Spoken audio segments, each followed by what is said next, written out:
I can't believe they've banned pensives again.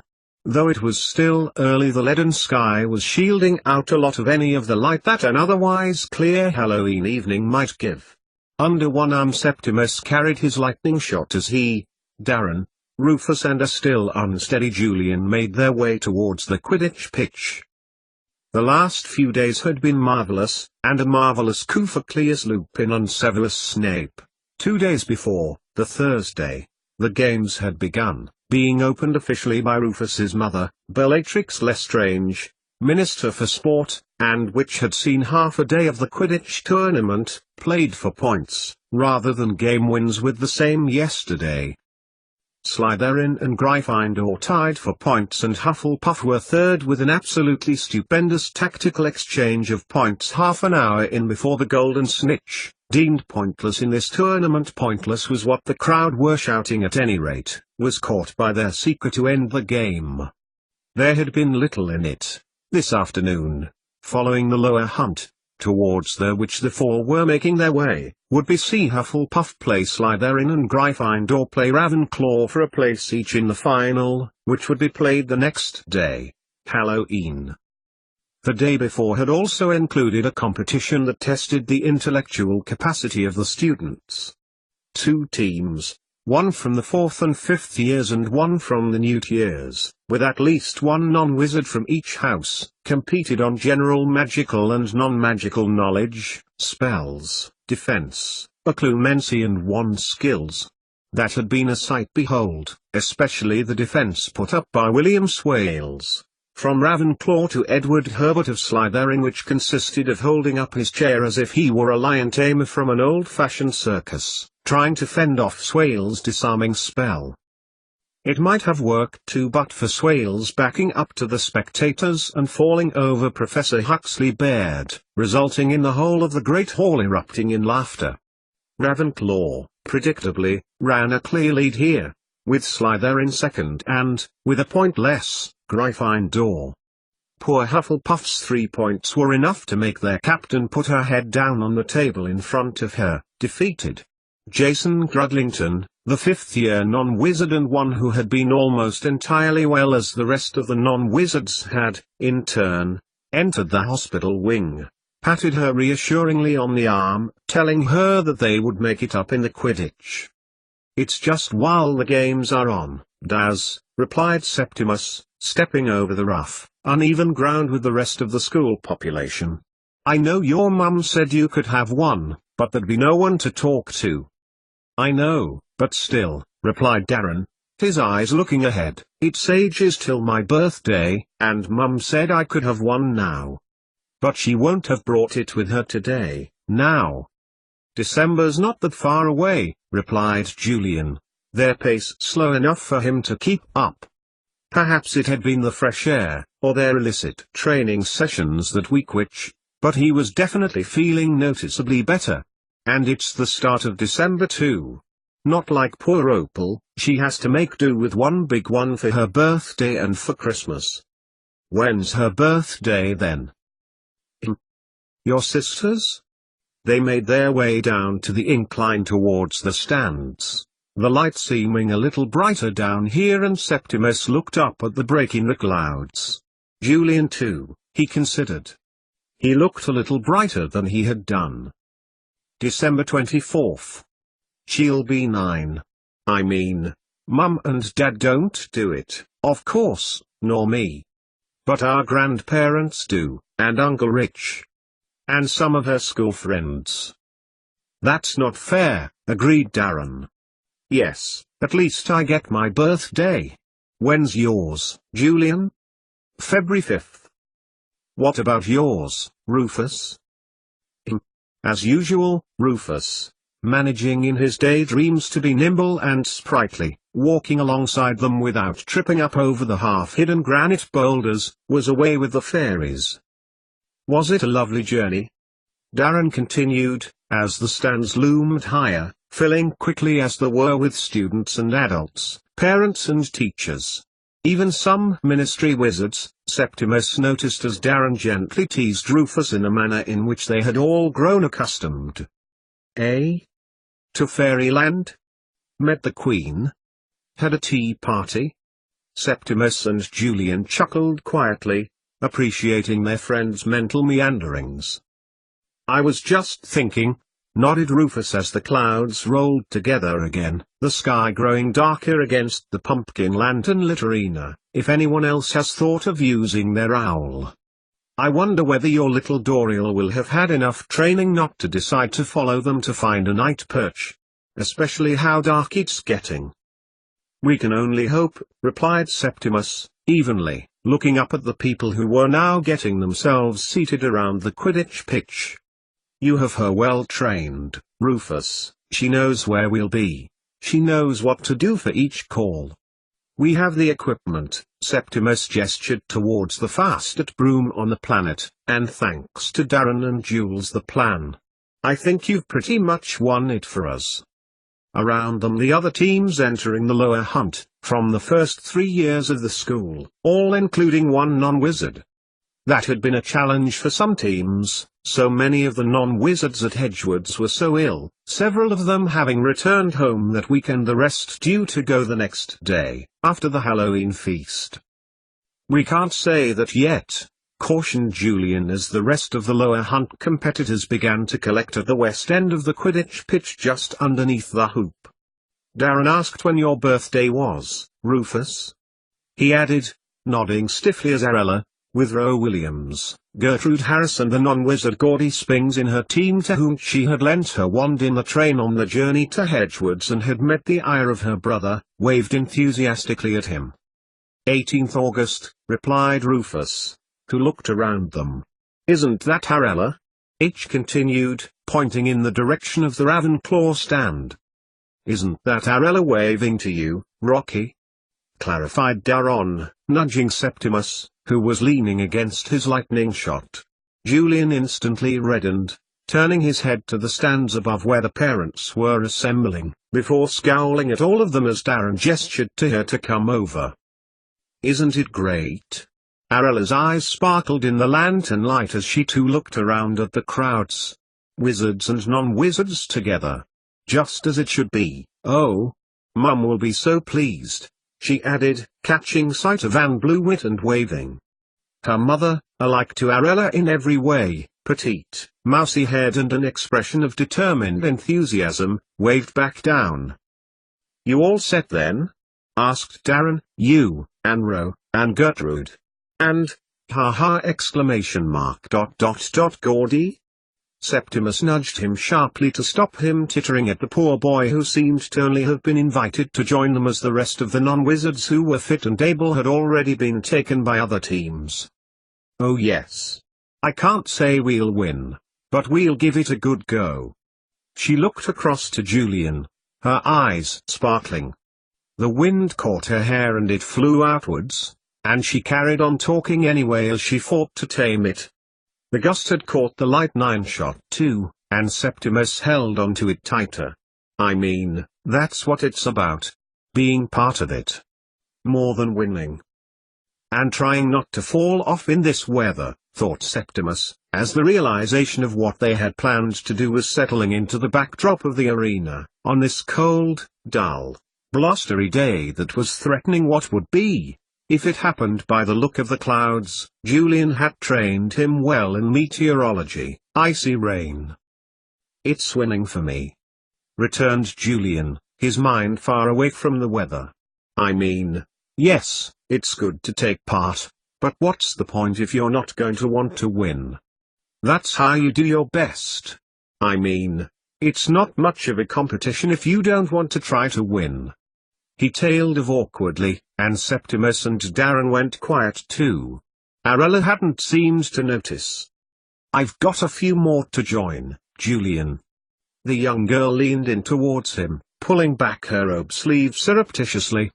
He looked down, as did Darren, Septimus, and Rufus. The entwined C symbol crossed through on her arm. I've got to be careful who I ask. Ro and Gertrude are with me, and Gordy. I wasn't so sure about Gertrude, but she's certain she's not a C well ... you know. Mum will be so pleased that I've raised awareness of anti-conjurism.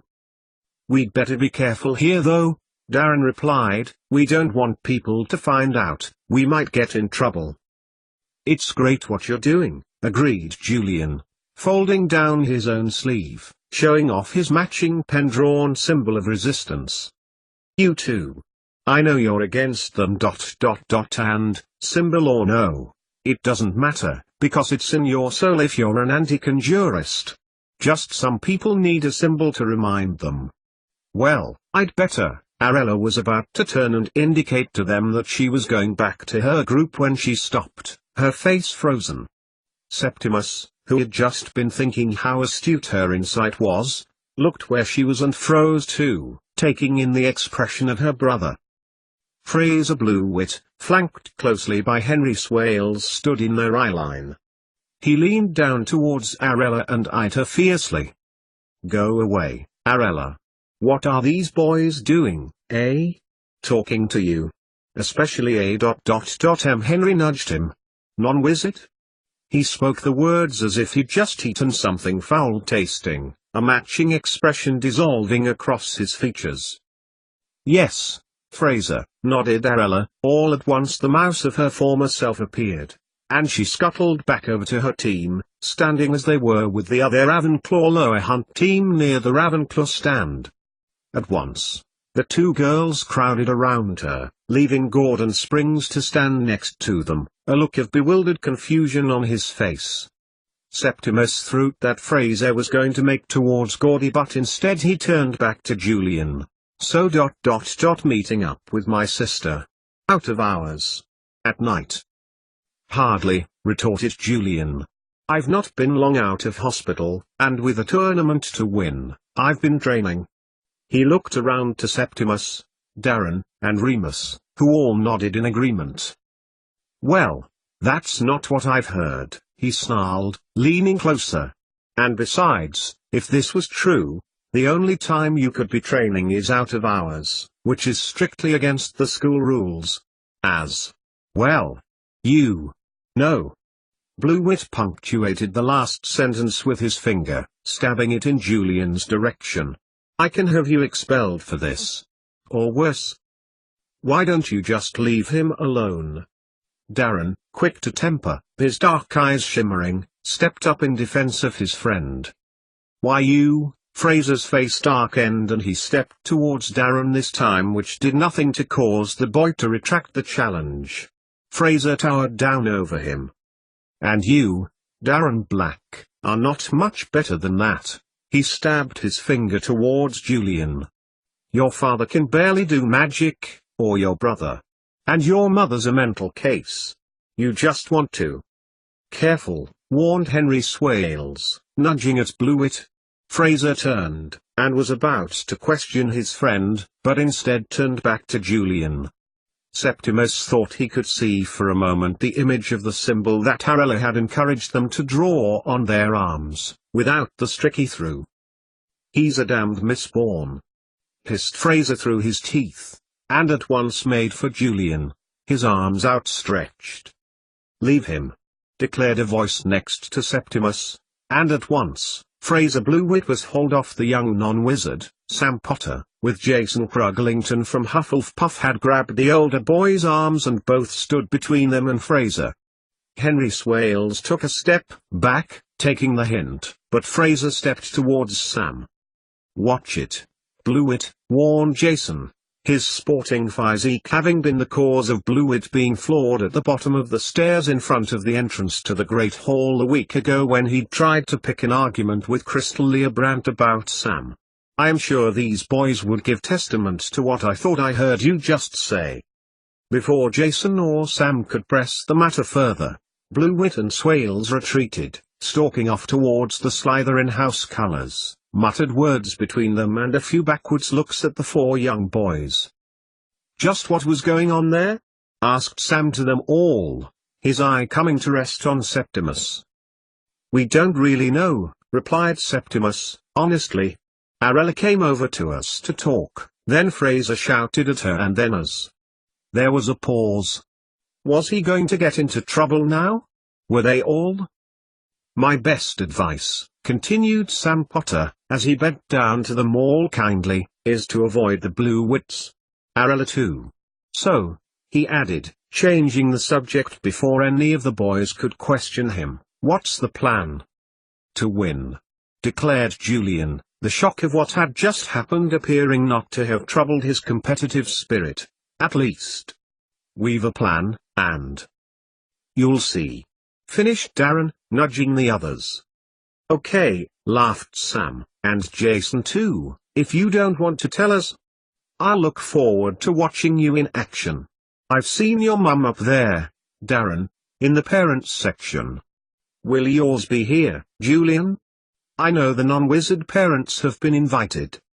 Yes. Julian pointed towards the stand where Mr. and Mrs. Scott were just getting seated. Next to them a white blonde-haired girl of about 9, who Septimus knew to be Opal. Which are your parents, Darren?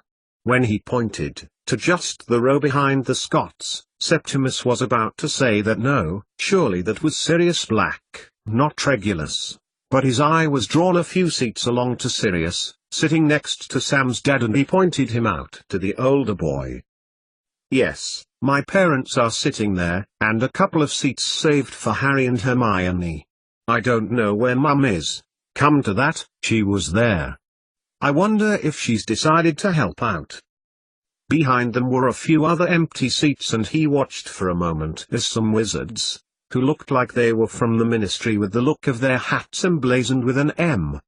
He wondered where his uncle was going to be. Up there, pointed Sam, as if he could hear what Septimus was thinking, and, given where they all were, this might be the case. Near the commentary box was another seating section in which the school colors hung. A few seats were positioned inside, and from it led a trail of steps down to the side of the Quidditch pitch. That's where Severus will be too, and look, there's Mum. Rufus pointed as a witch, tall, with a black hat the same as the ministry wizards, hers with an additional quaffle and Quidditch hoop sewn on for good measure. Madame Lestrange, Severus knew, was the Minister for Magical Sport, and she was stepping down from the commentary box, and with her, following close behind, was what looked like a Quidditch team, possibly the England team. Septimus wasn't sure. Got to go. I'm needed, Jason said suddenly, and Septimus realized that the older boy was dressed in the same kit as the other players. Look, nudged Julian to Septimus, before he could wonder any more about the Quidditch players, and he pointed to the parents' stand again. Mum and Dad are waving. Hello. Hello. He waved back, animatedly, and his parents got to their feet and waved wildly back. Septimus looked up back to the official box, looking for Callias. A pang of sadness then struck him, as he couldn't see his uncle. All these people ... all these parents ... how he so wished that his own parents too could be there, to watch him fly ... His dad was still so ill, despite Professor Snape telling him that the potion he has made had allowed his dad not to get any worse. And his mum, who had bought him the lightning shot ... if she could only be there, and... Are these your friends, Julian? Septimus was pulled out of his own sorrowful thoughts as he heard the voice of his friend's mum close by, shortly followed by those of his uncle. It is very good to see you here, Mr. and Mrs. Scott, cut in Callias, shaking hands warmly with Julian's dad. How was your journey? Well, a little uncomfortable, conceded Mrs. Scott, frowning a little as Callias took her hand as well. When we were told we were going to travel by bus ... but, she added, we got here. And ... oh darling. We got the messages that you'd been ill. Minister Lupin came to see us personally. You don't look the best, but not too bad, I see. I'm feeling better, Mum, replied Julian carefully, grinning at his sister, who was giving him the thumbs up. I want to stay, he added, like you suggested, and... Never mind that just yet, son, replied his father, looking around furtively. Have you, looked at any of the rocks here? Are they the Cambrian basalt we expect? Or are they, different? Kenneth! Exclaimed Mrs. Scott, exasperatedly. We came here to watch our son's sports game. And, considering it's not football, you might want to watch what it is." As she spoke, the flood lanterns flickered on, their intense beams lighting up their faces. Callias ushered them round to the steps whence they had descended. "I believe the games are going to begin," he interpreted, nodding at the four to go to the Gryphine door end, where the participants in the lower hunt were waiting until their turn. "Your parents will see you all later, at the dinner," he added, as if that settled matters. Septimus, Rufus, Julian and Darren began to make their way over, the other house teams doing the same as a crackling was heard over the microphone. As he sat down, Septimus watched, the little knot in his stomach reappearing as he saw Darren's mum lean over to Mrs. Scott and have a few what seemed to be pleasant words, Sam's dad James Potter doing the same to Kenneth Scott, extending a hand, both men shaking. Septimus was about to say something to Julian and Darren when his friend stood up and pointed.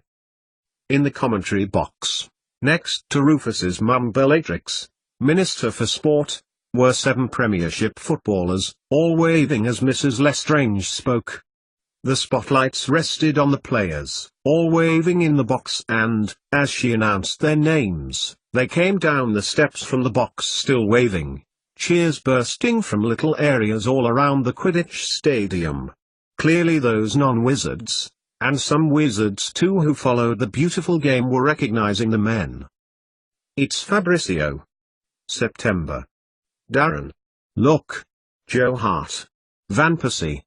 Wow," he added, nudging Rufus, who looked up from his portable pensieve, and Wayne Rooney. Julian looked back down at his friend. "Newf. Aren't you listening to me? All those footballers. Here. At Hedgewood's." He frowned. "I thought you'd given yours to the McGonagall with the rest of them," he added. Rufus looked up, pulling out an earphone. "This? It's Mum's. She's the only one allowed to have a PP today. She let me borrow it so I could harmonize the plant and tree vibrations I recorded onto mine. I've nearly managed to sync them." "Aren't you listening?" Julian continued, ignoring Rufus's explanation of his musical interest. "There's real-life Premiership footballers walking around our Quidditch pitch." "Ronaldo? Oh my lord, Messi, for heaven's sake!" Rufus leaned forward, raising his arm, his curly hair bobbing as he waved to his mum, who was, as usual, dressed in what looked like golf 4+s tucked into ribbed walking socks, what looked like a yellow and blue striped rugby jersey and Quidditch boots on, her hair bobbing madly back as she paused in her introduction of the wizard Quidditch players, aloft and circling above the footballers, to wave back to Rufus. "She's been playing them with the England Quidditch first team since just before we came to school. It's the game I told you about." But whatever Rufus was about to say he didn't have the chance for, just as Bellatrix was about to continue with her introduction of the players, another voice was heard over the tannoy. "Thank you, Madam Lestrange, for the beginnings of your explanation of Quibble," finished Rufus, as Severus Snape, neatly presented in black, stiff clothes and straight hair as if the whole of their headmaster had been ironed, continued. "May I allow you to continue shortly?" He paused, the pumpkin lantern light illuminating the box as he addressed the school, the parents and the ministry wizards.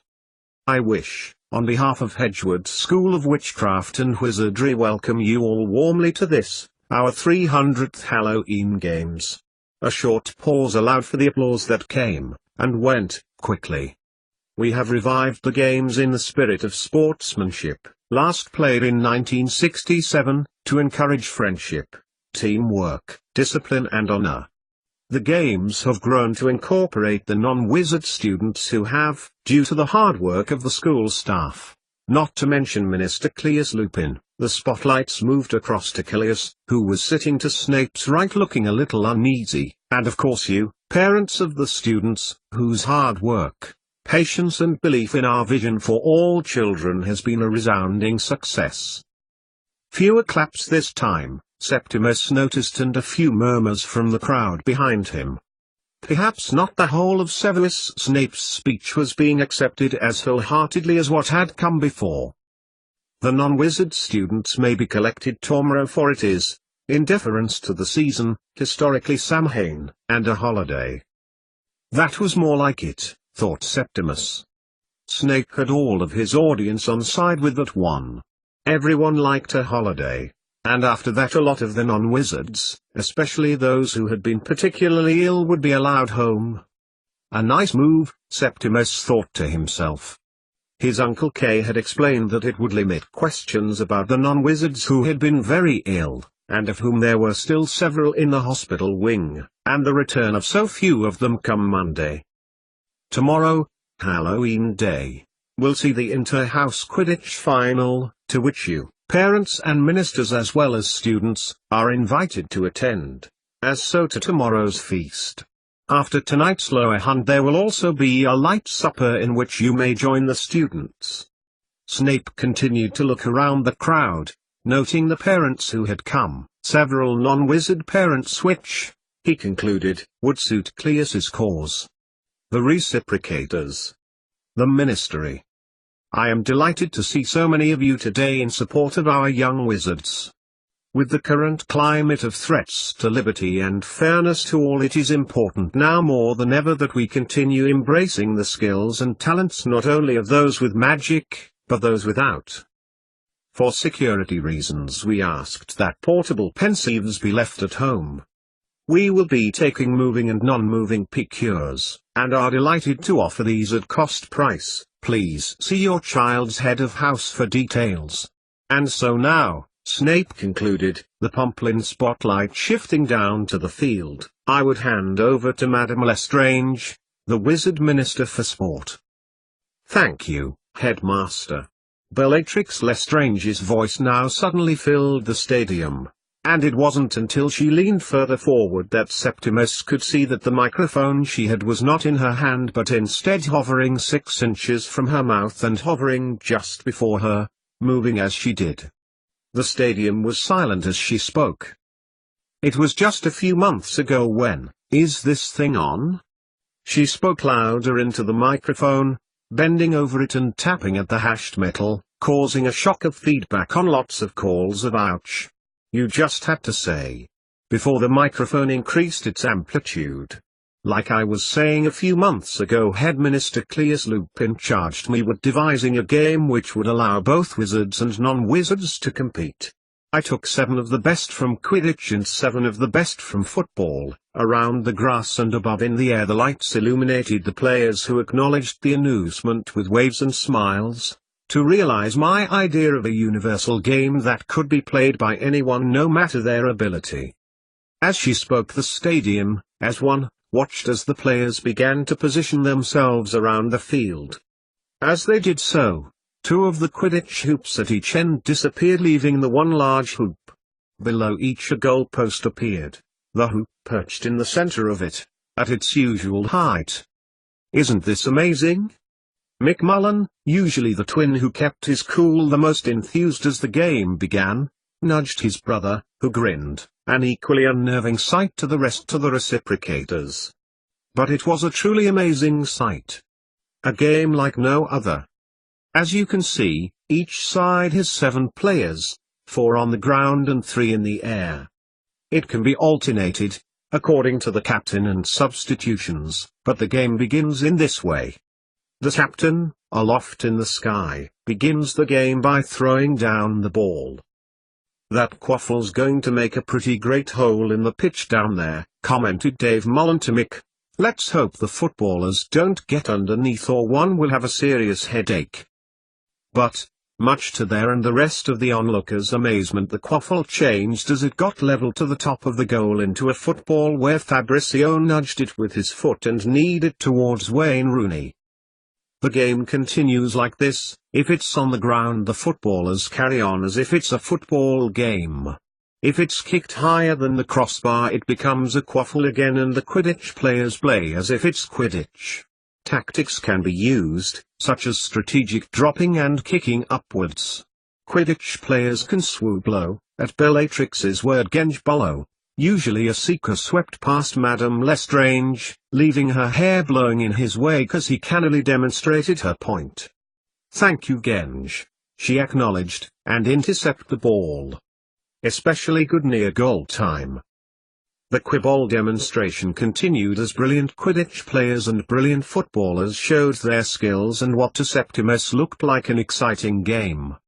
It got even more intense as Jason Cruglington, who had apparently been in the under-15s squad of a Premiership football team before he came to Hedgewoods in September, went to sub in for Lionel Messi, high-fiving the man as he exchanged places downfield with him. Despite not being able to fly, Jason attended every Hufflepuff Quidditch training. In fact, any Quidditch, whether training with other teams, or games, tournaments and matches. And his sporting aptitude immediately shone through as he launched the ball to Stroud high above him, positioning himself nearer the goal as the wizard dropped the quaffle soon-to-be football down to earth. It was easily scooped up by Cruglington and flung into the top left-hand corner of the net, Joe Hart unable to stop it. The crowd erupted, transfixed with the game, and Jason Cruglington's clear ability to, his nickname of Crudders being chanted around the stand. "Wow, that boy can really play," marveled Julian, nodding towards Septimus. "Well, I think that's a resounding success," nodded Dave to his brother again. From their place in the stands next to the commentary box, Mick's hand was resting on Minerva McGonagall's knee. He had crept over to the Gryffindor stands just before the Quibball demonstration.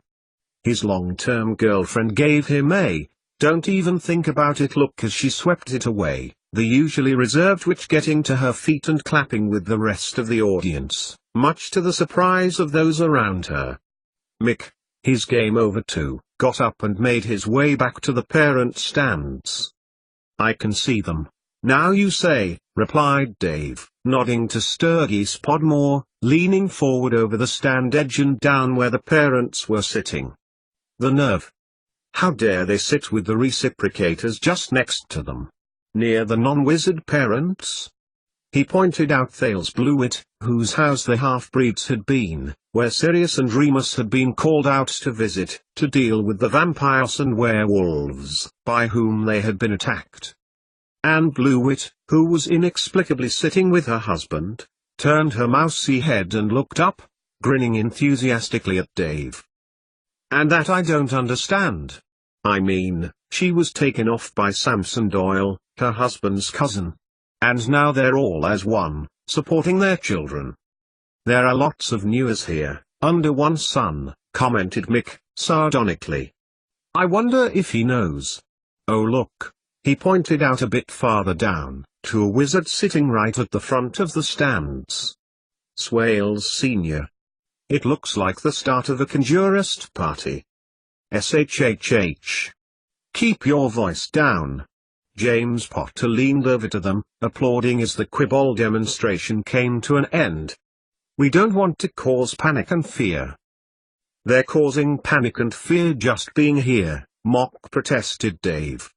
"It's a good thing Sirius hasn't spotted them. Try to help it stay that way, Jim lad, for all our sakes." James Potter nodded, taking his seat.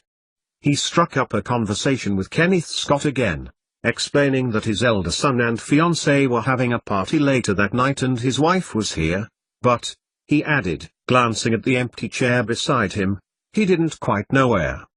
"And you've met Petunia and Regulus?" "Just now, as we spoke to the children," replied Mrs. Scott, looking up as Lily Potter hurried up the stairs of the stand, making quick apologies to the people past whom she squeezed to get in next to her husband. "Just on the flu to Harry," she explained. "I think it's something to do with the portable pensieve ban. Even the reception outside the Edgestones was very poor. We're going to stay for a quick bite with Sam, then head off with the reciprocators to their party. Hermione was late back from Strasbourg this evening, so they'll wait for us to tell them about tonight when we join them." It was good to hear his wife so relaxed. They had been under a lot of pressure recently, with the reciprocator supporting shifts that had intensified and lengthened. He could tell that the burden he had undertaken had taken its toll on Lily too. She had been more emotional of late, and given to crying over even the tiniest thing, and overreacting to even very minor things. He hoped that perhaps now the shifts had reduced a little over the last week it would remain like that, and she would be able to calm down a little. The skeleton shift he had left to cover that evening he knew Cleus had not been happy about, but the minister had conceded that, with most of the reciprocators and ministry here, where the most vulnerable non-wizards, and wizards come to that, were going to be, that is the children of Hedgewoods, and that most of the instigators of trouble were also here, James's arrangement was, if not good, adequate. As the grounds were being transformed and prepared for the start of the lower hunt, Mr. Scott had struck up a conversation with Regulus Black about the sports in the non-wizard newspaper. Mick noticed that he was pointing out the football on the back cover, indicating the players who had just taken part in the Quibble demonstration for the sports ministry and their corresponding pictures in the articles. The atmosphere was good, Mick noticed, as Cleus hoped it would be. The newspaper had begun to be passed around the parents' stand as parents of all degrees of magicness pored over it with interest.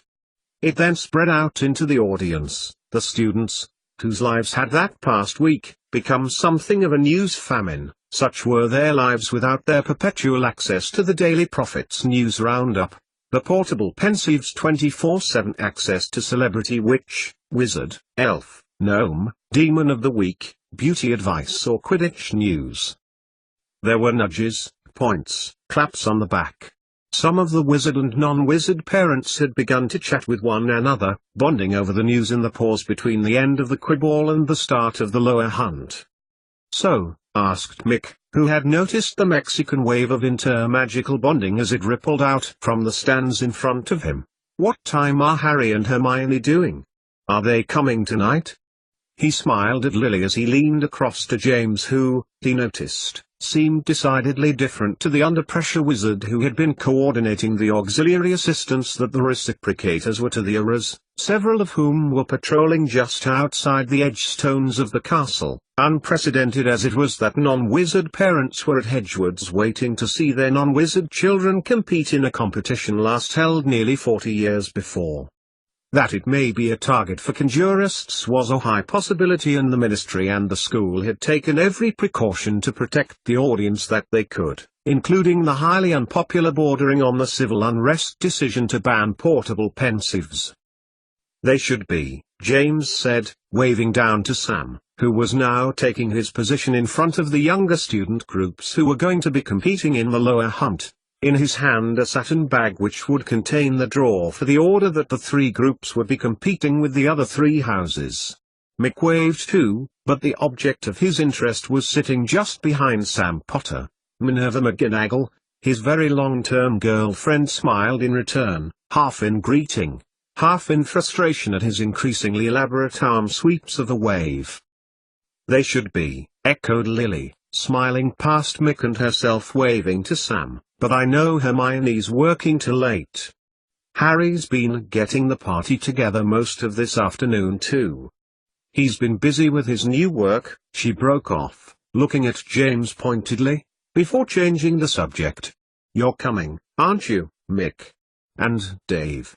Minerva's not, I know she's needed here. Are we invited? What's the celebration?" "Well," began Lily, turning around furtively, "Hermione," but before she could continue Sirius leaned over to James, his voice low, his tone outraged. "He's out? Swales? I thought you said the ministry had incontrovertible evidence ... against Anne Blewett of all people." Now a few people were looking round. Sirius's tone contrasted sharply to the happy, upbeat mood of the crowd, and he was drawing attention. "Mick," he protested as the elder Mullen twin caught his eye. "It's the attack you told us about." "It wasn't them, Sirius," Mick Mullen soothed as James looked helplessly between them. It had been he who had told Sirius what had been discussed at the ministry meeting. He'd not meant for his friend to have taken it public. however, and he wondered whether he'd overstepped the mark. I know Mrs. Blewett had been attacked, but it wasn't them, he concluded as Sirius stared into the back of Thales Blewett and Mark Swales's heads. Sit down, hissed James, trying to minimize the disturbance. We have the perpetrators in Azkaban, continued Mick, leaning forward, trying his best to pacify Sirius. Swales was interrogated but others confessed. Sirius took another look at the back of the heads of the almost certainly conjurist wizards, his anger subsiding a little and flopping back into his chair, James pinning him back into it as Mark Swales turned to look at them, his face impassive.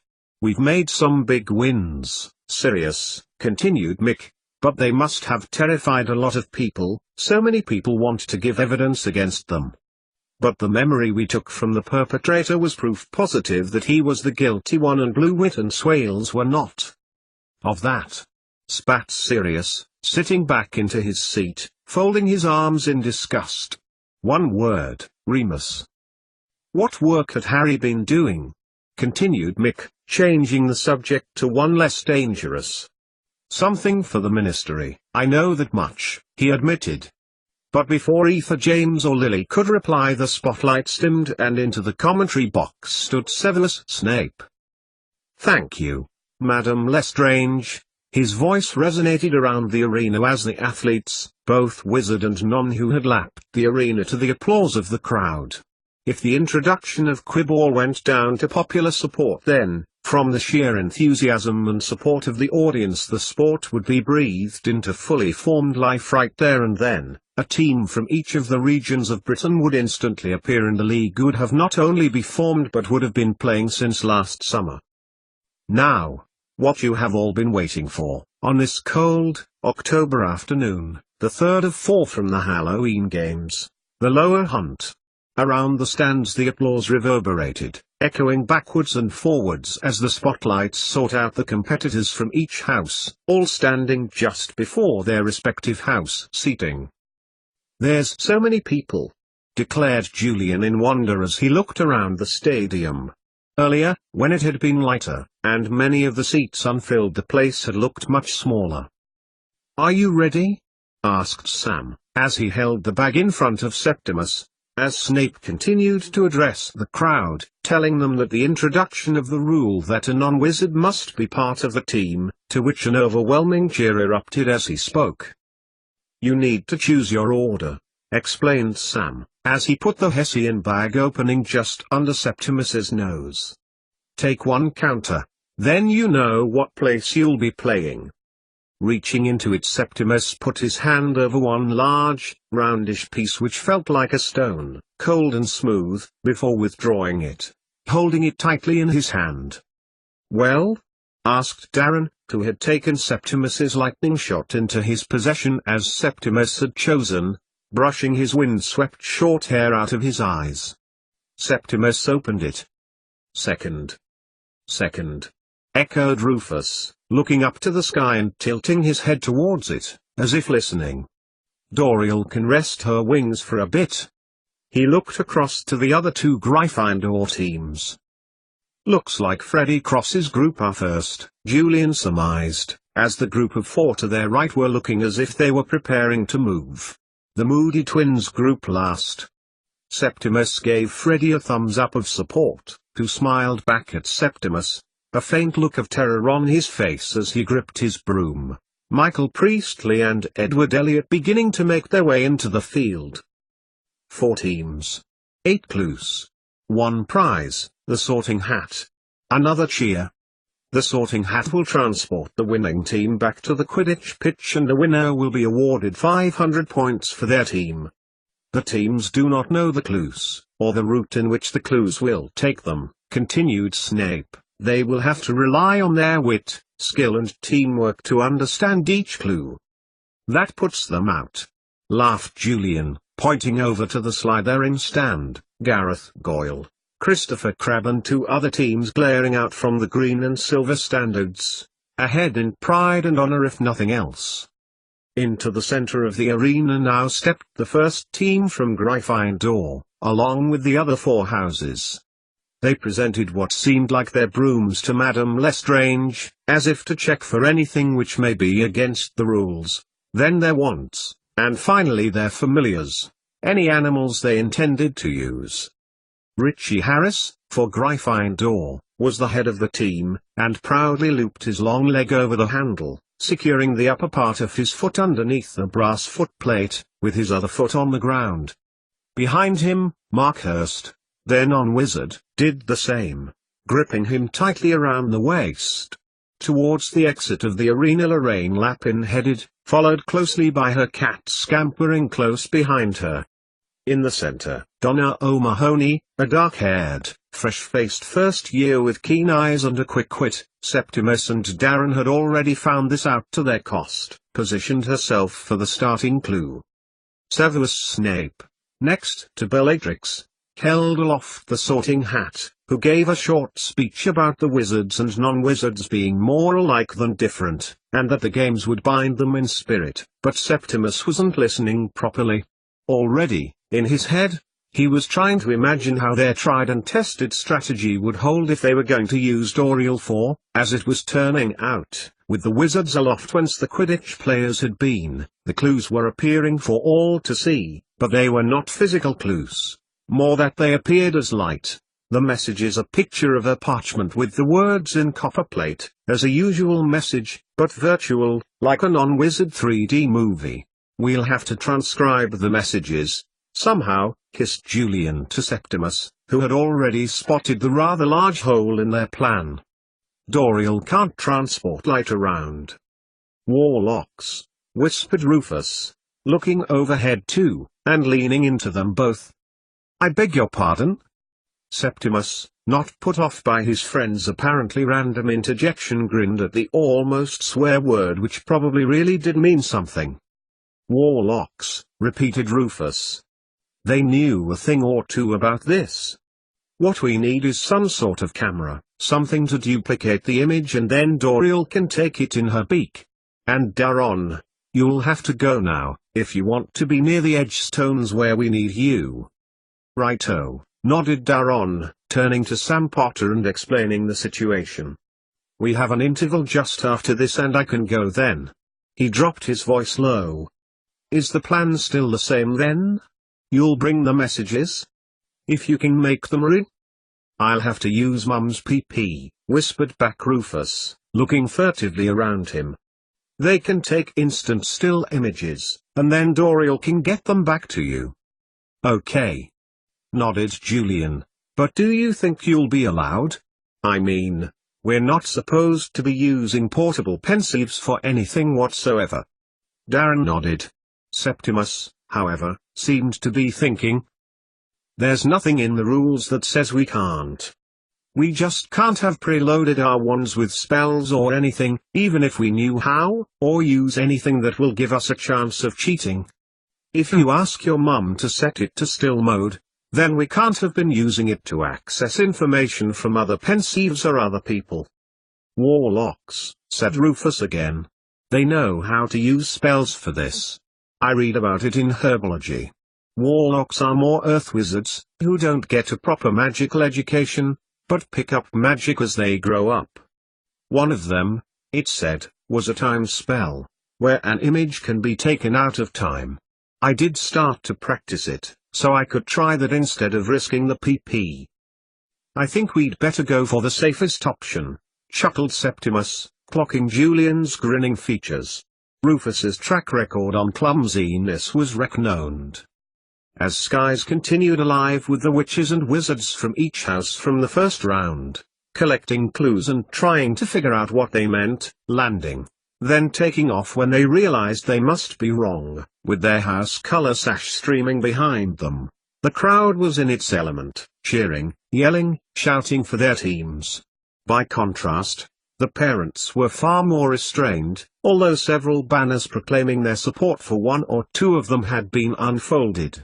One non-wizard banner had, to the delight of its owner, been raised aloft magically from some of the wizards in front, relieving the effort of having to hold it, said parents cheering, out of their seats instead.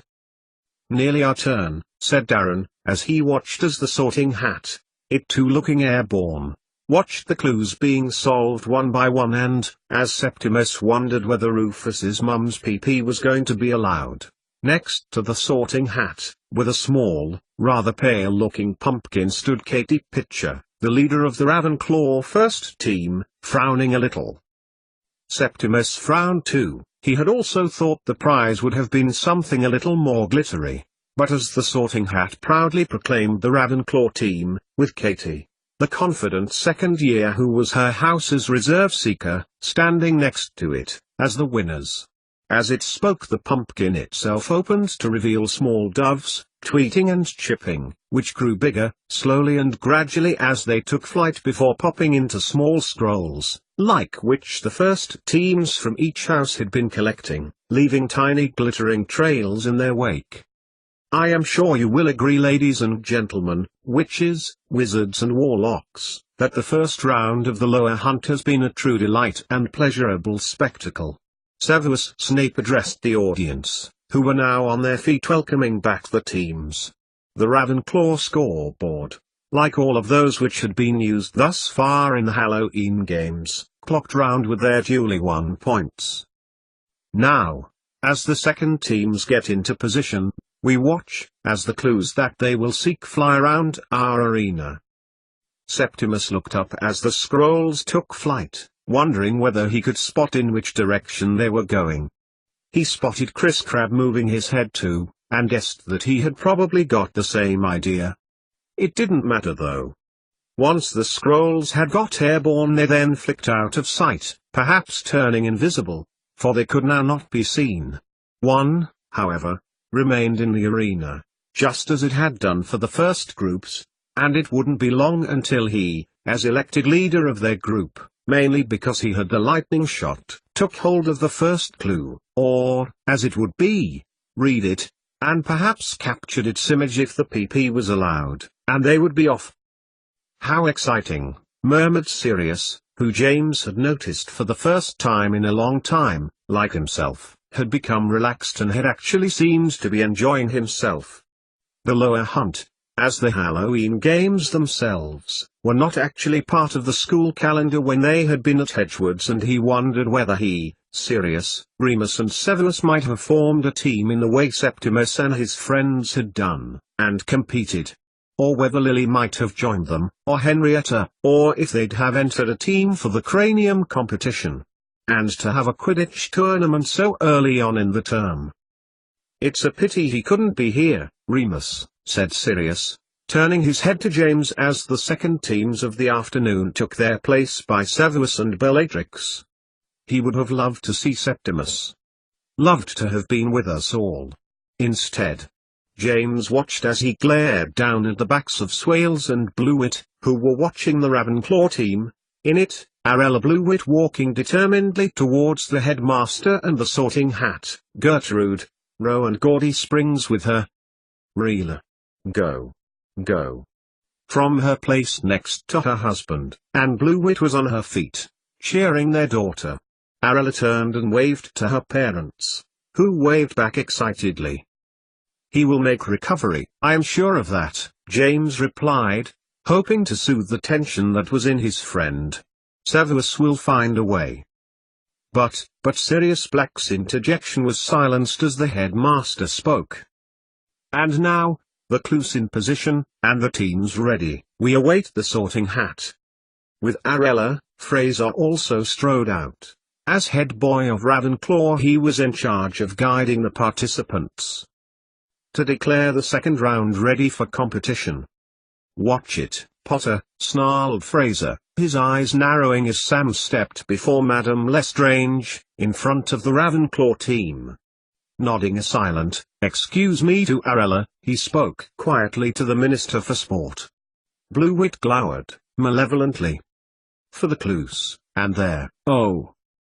Snape broke off as he was beckoned towards the small group that had surrounded Bellatrix. Rufus, who seemed to have initially approached Sam with his request to use the PP, had cut out the middle wizard and gone straight to Bellatrix herself, seeing as it was her portable pensieve that her son wanted to use. "But, it's not against the rules," insisted Rufus to his mum. Nowhere did it say you can't use the image function. He looked around his team, and over to the other teams. Blueit, hovering close, grew interested in their conversation. "No, my darling," Bellatrix ruffled her son's curly dark hair and pointing to the other students, "but others aren't allowed PPs at all." "You said you'd practiced the scribe spell?" Rufus nodded. "Then, hand it over," she commanded, holding out her hand to her son, as a mother might who was demanding the crayons that had just been used to decorate the living room wallpaper. "You can listen to some music at the interval." "Is it sorted, Bella?" asked Severus Snape, who had been standing diplomatically enough away to appear to be involved with the conversation but far enough to let the parent deal with it herself, ushering away Blueit, who was clearly growing angry at the mere idea that the Gryffindor team may have been trying to use something illegal in the competition. He turned, as instructed, to the care of the team, of which his sister was their leader. Indeed, Bellatrix's tone brought finality to any hope Rufus might have had of trying again. "And now," announced Snape as he addressed the audience again, "to the Sorting Hat." Cheers erupted again, chants and clapping as Snape's outstretched hand beheld the compere for the afternoon. "My dear headmaster, my thanks," bellowed the Sorting Hat. "The clues you saw just now, my young competitors, are not the same as those which the first teams used." "Damn it!" Darren cursed, just loud enough for the new marauders to hear. "I'd grilled Lorraine on them."